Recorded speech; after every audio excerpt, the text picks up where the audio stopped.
नमस्कार, मैं हूं राम विश्वकर्मा। आप देख रहे हैं नवभारत टाइम्स। रूस के राष्ट्रपति व्लादिमीर पुतिन जब भारत के दौरे पर आए तो दुनिया भर में इसकी चर्चाएं हुई।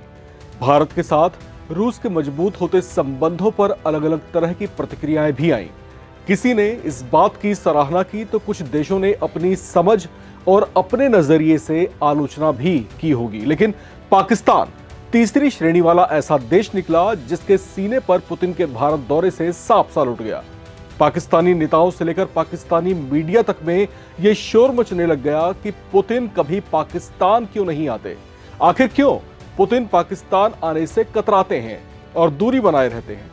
इतना ही नहीं, पाकिस्तानियों को तो खास तौर से इस बात पर भी मलाल है कि आज तक पुतिन तो क्या, इससे पहले कभी कोई रूसी राष्ट्रपति पाकिस्तान के दौरे पर गया ही नहीं।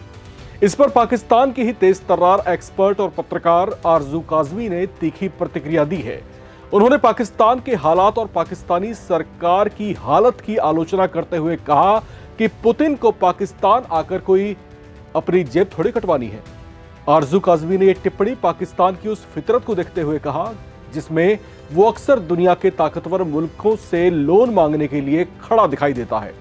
आरजू काज़मी ने यह बयान एक कार्यक्रम में दिया जिसमें उनके साथ पाकिस्तान के रक्षा विश्लेषक कमर चीमा भी मौजूद थे। हालांकि ऐसा भी नहीं है कि ये आरजू काज़मी के अपने ही विचार हो, बल्कि इससे पहले खुद पाकिस्तान के मौजूदा प्रधानमंत्री शहबाज शरीफ खुद अपने एक बयान में ये बात कह चुके हैं कि हमारे मित्र दोस्त नहीं चाहते कि हम भीख का कटोरा लेकर उनके सामने जाएं। दुनिया भर में पाकिस्तान की छवि ही ऐसी बन चुकी है कि उसके नेता जहां दुनिया भर में लोन की भीख मांगते फिरते हैं, तो वहीं कुछ महीने पहले ही सऊदी अरबिया ने काबा और उसके आसपास से बड़ी संख्या में भीख मांगते पकड़े गए पाकिस्तानियों को वापस भेज दिया था। दुनिया में पाकिस्तान की ऐसी छवि को लेकर आरजू काज़मी पाकिस्तान की सरकार और उसके हुक्मरानों की आलोचना करती रहती हैं। इस बार भी जब रूसी राष्ट्रपति पुतिन भारत के दौरे पर आए तो पाकिस्तानी चैनलों में साफ साफ इस बात की चिढ़ दिखाई दी और उन्होंने इस बात पर टस्सुए गिराने शुरू कर दिए कि आखिर पुतिन को पाकिस्तान से क्या मलाल है जो उन्हें कभी रूस से पाकिस्तान जाने का रास्ता दिखाई नहीं देता।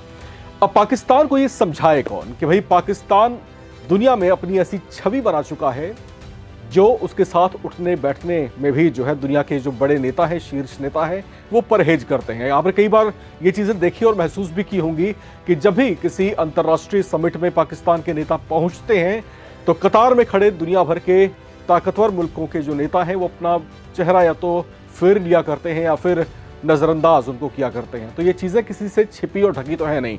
दूसरी बात ये कि पाकिस्तान की जो डिप्लोमेसी रही है इन कुछ वर्षों में, उसने कहीं ना कहीं अपने आप को दुनिया की नज़रों में इस कदर गिरा लिया है, या कहें कि अपनी परिभाषा ऐसी गढ़वा ली है कि दुनिया का कोई मुल्क उस पर एतबार करने को राजी नहीं दिखता।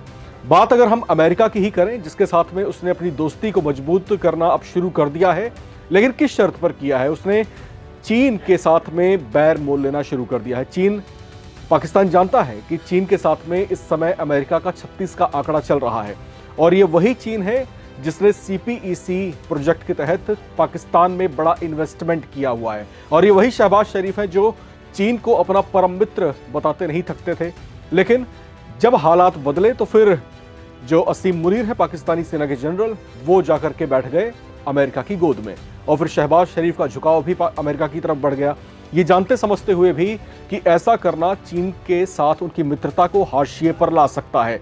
इसके बावजूद पाकिस्तान अपनी फितरत से मजबूर है और उसने कहीं ना कहीं अमेरिका में वापस से ये विश्वास जगाने की कोशिश की है कि हम तुम्हारे हाथों बिकने को तैयार हैं, हमारे ऊपर ज़रा बोटियां तो फेंको।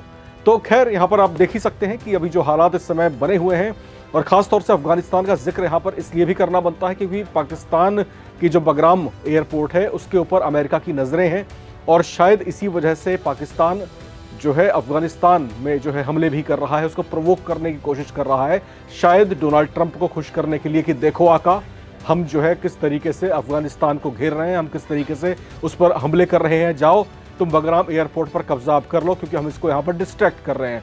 लेकिन उसकी ये चालबाजियाँ और उसकी ये कच्ची राजनीति दुनिया में हमेशा जो है आलोचना का शिकार बनती रही है। इस बार भी ऐसा ही है और जो अपेक्षाएं वो रूस से कर रहा है कि पुतिन उसकी तरफ क्यों नहीं आते और पुतिन कभी पाकिस्तान की तरफ गौर क्यों नहीं करते हैं, तो समझना चाहिए कि पाकिस्तान की जो दुर्गति है इस समय डिप्लोमेसी के तहत वो किस कदर है कि दुनिया भर के नेता उसका नाम लेने से भी परहेज करते हैं। इस रिपोर्ट में फिलहाल इतना ही।